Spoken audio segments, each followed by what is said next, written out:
आज मेरा जन्मदिन। आज मुझे आप भी जाने दो।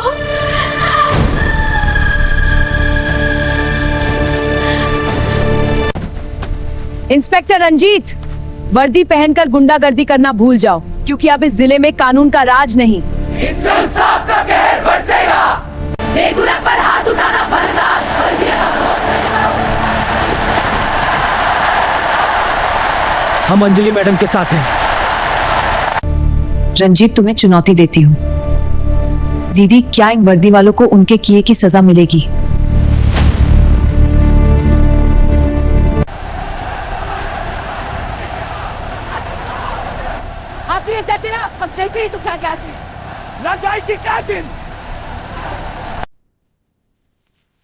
दीदी, आज मेरा बर्थडे है, शाम को जल्दी आना। हाँ प्रिया, मैं आऊंगी। ठीक है दीदी, हाँ चलो। हाँ बेटा, चल रही हूँ। रुको, सब रुको, कोई आगे नहीं बढ़ेगा। हाँ, सब इधर आओ। इंस्पेक्टर साहब का हुक्म है। जल्दी करो, परेशानी होगी। सबके पास आईडी कार्ड है, दिखाओ। प्रिया रुको, हेलमेट पहनो और आरसी चेक करो। रंजीत जी, सिर्फ 1 महीना बाकी है ना? बिना अपडेट आरसी चलाना गलत है। लेकिन मुझे जरूरी काम है, प्लीज। नहीं, नियम तो नियम। ने बदतमीजी शुरू कर दी। उसने माशाल्लाह प्रिया हाथ से केक छीन कर खा लिया। अरे रे, प्रिया रोने लगी। अच्छा बच्चा, रो मत। तो रंजीत ने उसे जोरदार थप्पड़ जड़ दिया और दूसरा केक जमीन पर कुचल दिया। उसने दोनों को जबरदस्त जीप में डाला और थाने ले जाकर अंधेरी कालकोठरी में बंद कर दिया। प्रिया, क्या हुआ? प्रिया, शांत हो जाओ प्लीज। साजिद दो। प्रिया, कोई सुन लो। मेरी बेटी बीमार है, इसे बाहर निकालो। हाँ हाँ, बैठो। अरे ताला लगा है, अंदर कौन है?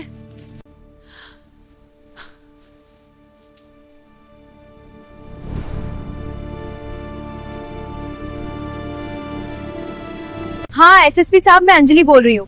रंजीत ने डीएम की फैमिली को किडनैप किया है। तुमने एसएसपी को ऑन किया? पागल हो गई हो? हाँ किया। अब तुम्हारी पुलिस ऐसे क्यों मत बताओ, वे मुझे जेल भेज देंगे। प्रिया उठो, कोठरी में बेहोश पड़ी है। स्थिति नाजुक है, निगरानी में रखना होगा। डॉक्टर साहब कुछ कीजिए। अंजलि जी, हम माफी मांगने आए हैं। हाँ, ये हमारी जिम्मेदारी है। माफी? आपकी माफी से मेरी बहन का गाल नहीं भरेगा, लेकिन हम समझते हैं आपका दर्द। कोई फायदा नहीं, का निशान नहीं मिटेगा। आज आपने डीएम की बहन को मारा है तो माफी मांग रहे हैं। कल किसी गरीब को मारते तो क्या करते? मैंने पूरे जिले के थानों की जांच शुरू कर दी है। हर थाने में भ्रष्टाचार है और मैं इसकी पोल खोलूंगी। सबूत मेरे पास है और अब कोई नहीं रोक सकता। अंजलि, तुम नहीं समझती, ये खेल खतरनाक है। सोलंकी परेशान हो गया क्योंकि रंजीत उसी का आदमी था। मैंने कुछ नहीं किया सोलंकी जी। अंजलि पर दबाव बनाया गया, धमकियां दी गई और छोड़ दो, मैं चली जाऊंगी। नहीं, तुम कहीं नहीं जाओगी। उसका ट्रांसफर कर दिया गया, लेकिन अंजलि रुकी नहीं। उसने इस्तीफा देने के बजाय हाईकोर्ट में याचिका डाली और पुलिस की गुंडागर्दी के सारे सबूत जनता के सामने रख दिए।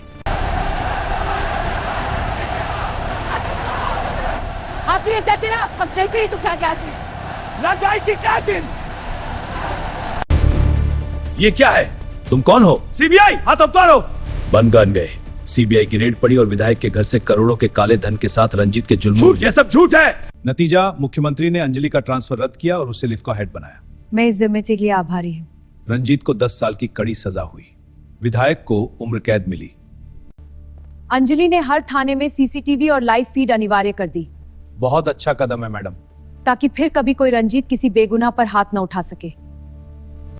अंजलि को पुलिस रिफॉर्म्स का स्पेशल चार्ज तो मिल गया था, लेकिन यह कांटों भरा था। में भ्रष्टाचार की जांच शुरू की। उसे पता चला कि यह कितना गहरा और व्यापक है। फाइलें खोली और मुझे धमकियां मिलने लगी। एक रात जब मैं अपनी माँ और ठीक हो रही बहन प्रिया के साथ घर पर थी। क्या हुआ बेटा, तुम परेशान लग रही हो? दीदी तुम ठीक तो हो? डरो मत, हम साथ हैं।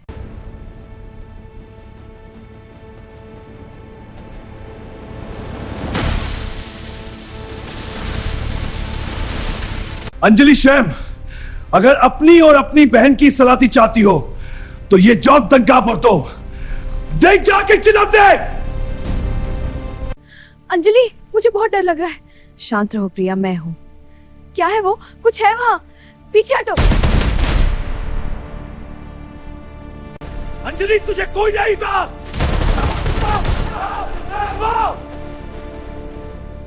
कल रात उन्होंने मेरे घर पर हमला किया। किया इसका मतलब है कि मैं सही रास्ते पर हूं। अब ये जांच नहीं जंग है। मैंने एक गुप्त टीम बनाई है जिसका नाम है ऑपरेशन मर्यादा। तुम सब मेरे सबसे भरोसेमंद वॉलंटियर्स। हमें बताओ हम क्या करना है। पहले किसी को कुछ मत बताना। जी समझ गए, हम तैयार हैं। साहब मेरी रिपोर्ट लिख दीजिए। बाबा अभी जगह नहीं है, कल आना। अरे क्या करते हो, चुपचाप खड़े रहो। मालिक माफ कर दीजिए। इन सब के पास हिडन कैमरे थे। 2 दिनों के भीतर अंजलि के पास 20 से ज्यादा थानों के वीडियो सबूत आ गए।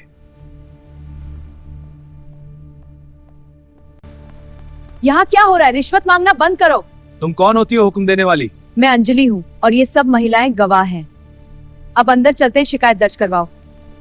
छापेमारी रेड की। उसने खुद बुलेट प्रूफ जेट पहने। एक ही दिन में 15 थानेदारों को रंगे हाथों पकड़कर सस्पेंड किया गया। रंजीत तोमर को तुरंत रिहा करो। ठीक है, पैरोल मंजूर। मुझे क्यों छोड़ा गया? रंजीत मेरी मदद करो। क्या चाहिए? वो सबूत चाहिए। रंजीत, अंजलि के प्रति मेरे मन में नफरत की आग जल रही है। मैं चाहता हूं तो उसकी कमजोरी को निशाना बनाए। ठीक है, लेकिन याद रखना अंजलि को नहीं, उसकी कमजोरी को। हाँ विधायक जी।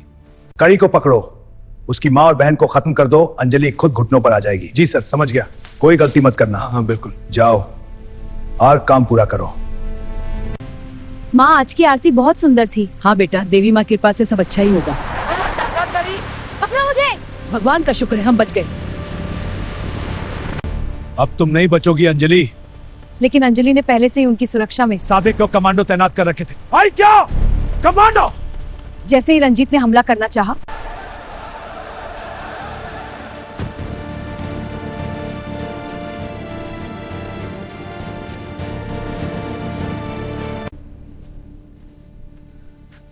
रुक जाओ मैडम, वरना गोली मार दूंगा।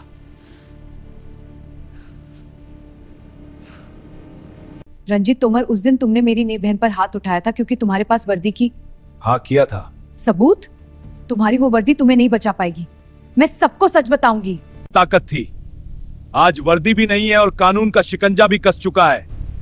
हिम्मत है तो गोली चलाओ, वरना घुटनों पर बैठो। अरे रुको, इसे वही सजा दो जिसने प्रिया को दी थी। रंजीत के हाथ कांप रहे हैं, इसका मतलब है ये डर गया है। लेकिन ये डर प्रिया को वापस नहीं ला सकता।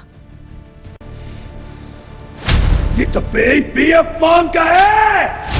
ये मेरी की अपमान तो है। पहला तमाचा ये आंसू का है, दूसरा तमाचा ये बेइज्जत का है, तीसरा तमाचा ये उस वर्दी के अपमान का है जिसे पहनकर तुमने गुंडागर्दी की। 1 महीने बाद अंजलि ने जिले के मुख्य चौराहे पर शहीद सम्मान और नागरिक सहायता केंद्र का उद्घाटन किया। मुझे अपनी गुमशुदा शिकायत के बारे में पूछना है। जी सर, मैं आपकी मदद करूंगा। मैडम, क्या मेरे पेपर तैयार है? हाँ मैडम, सब कुछ तैयार है। फिर मिलते हैं सर। मैडम, प्रिया अब पूरी तरह ठीक थी और उसने पुलिस ऑफिसर बनने कोचिंग ज्वाइन कर ली थी। कहानी के अंत कैद में तुम वर्दी कोई रसूख नहीं कि एक जिम्मेदारी है। अगर रक्षक ही भक्षक बन जाए तो आम आदमी को अंजलि शर्मा बनना ही पड़ेगा। जय हिंद। अगर आपको हमारी कहानियां पसंद आती हैं तो वीडियो को लाइक करें, अपने दोस्तों के साथ शेयर करें और ऐसी ही और धमाकेदार कहानियों के लिए सब्सक्राइब बटन दबाएं।